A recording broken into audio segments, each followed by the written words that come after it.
Selamat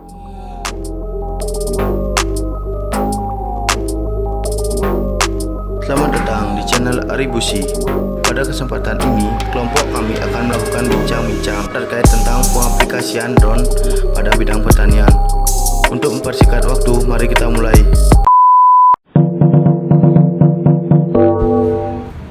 Halo guys. Halo. Oke, perkenalan diri dong satu-satu. Loh, kan tadi udah di intro. Ya, perkenalan lagi aja, kan pemirsa nggak tahu suara mana punya siapa. Halo, nama aku Ari. Halo, nama aku Puspa. Watashi ganti tes. Aku Adit, _. Dan aku Ayu. Oke, kita bakal bahas dari mana dulu nih?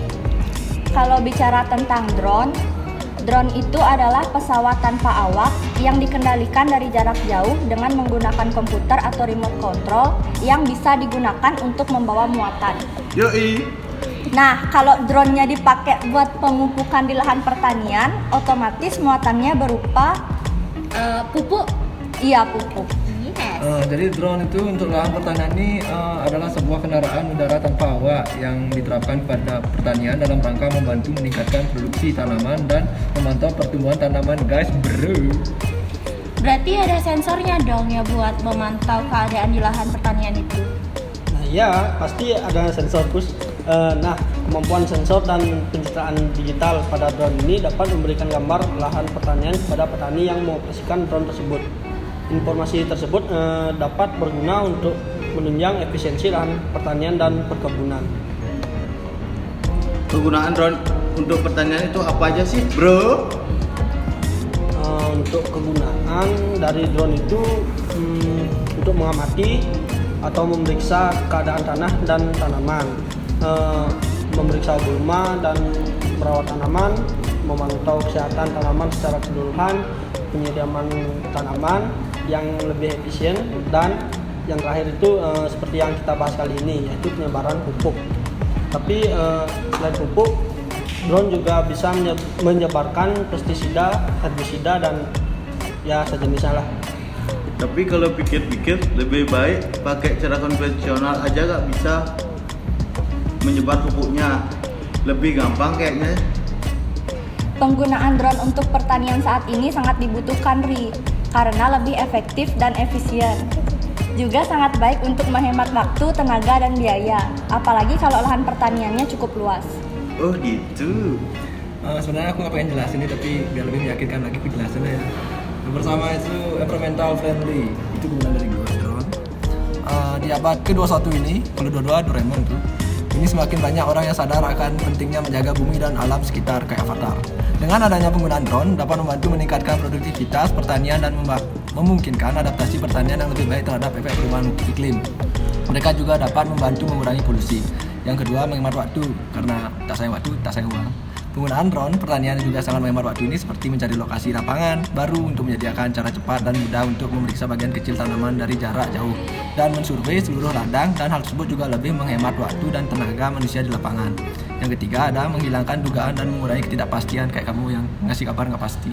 Keberhasilan pertanian biasanya tergantung pada jumlah besar faktor yang sedikit atau tidaknya dapat dikontrol oleh petani, seperti cuaca dan kondisi tanah, suhu, curah hujan, dan lain sebagainya.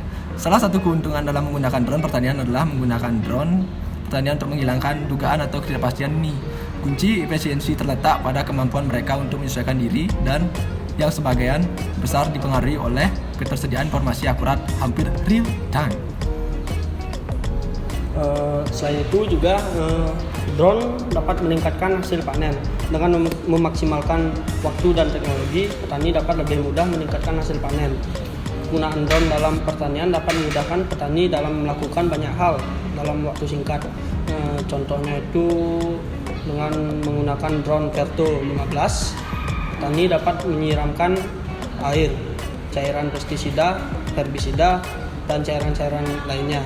Untuk berikutnya juga mudah digunakan dan tahan angin dan air. Di Indonesia dengan curah hujan yang tidak bisa ditentukan, terkadang dapat menghambat kegiatan pertanian. Dengan menggunakan teknologi drone, petani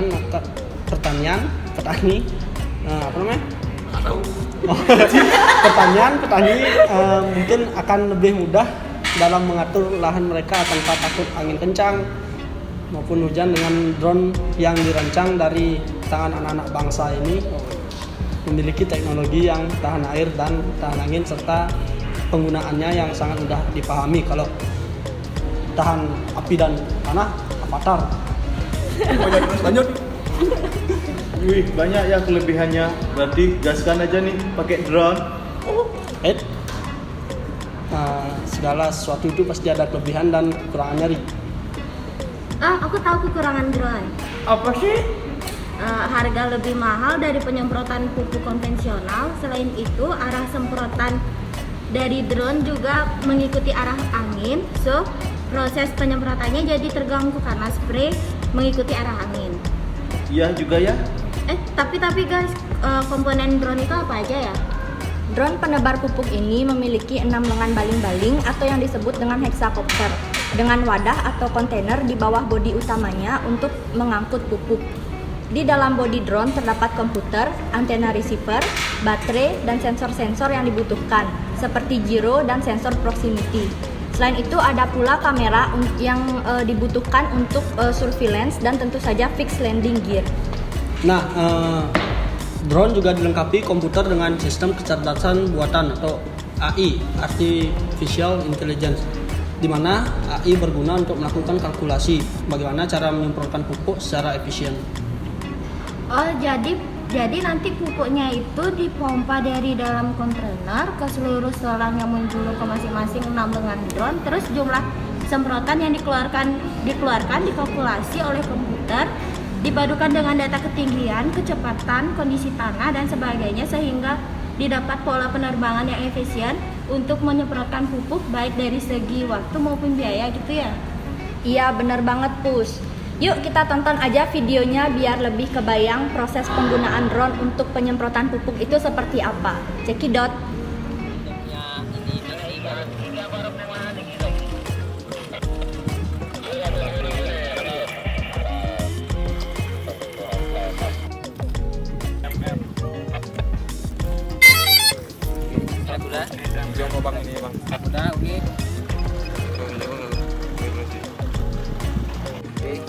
Jangan lupa biru.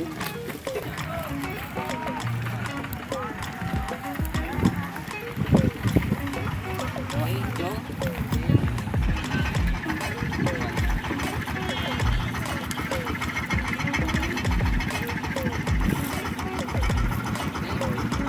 Arahin angin selalu kena.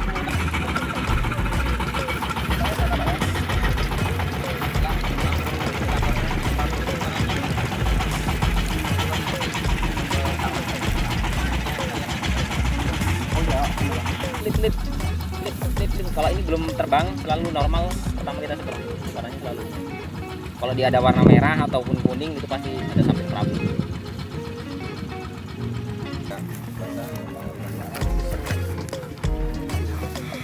Pakai itu nggak bisa.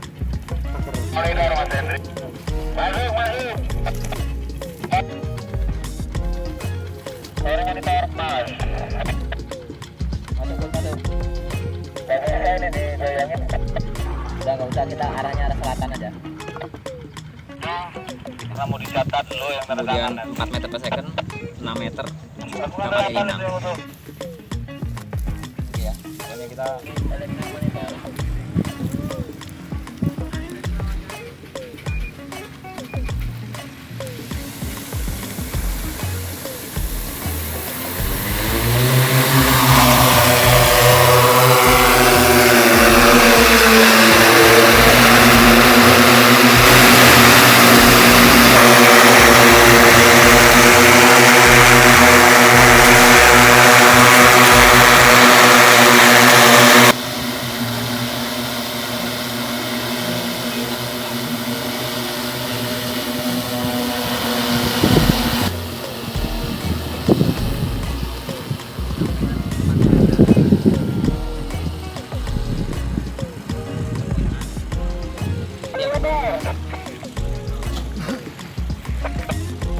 Cabatannya apa ya?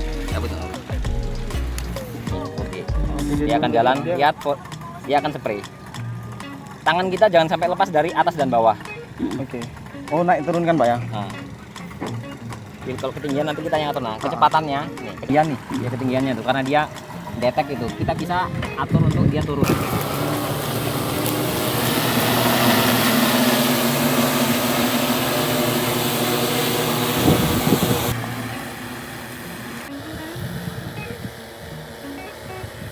Itu kan punya sensor radar, radar itu gunanya itu dia nangkep tackle, tapi kan kadang dia telat. Nah, dia bisa baca cuma kan nggak kedetek. Jadi tak.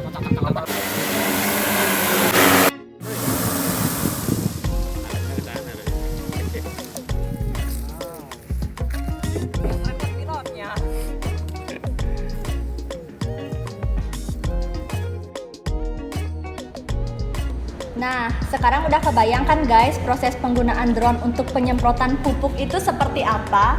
Wah, keren banget sih. Gila. Gila,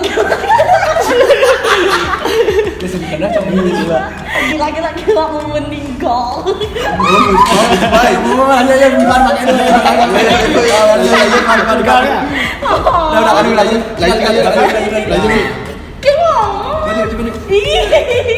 Jelas.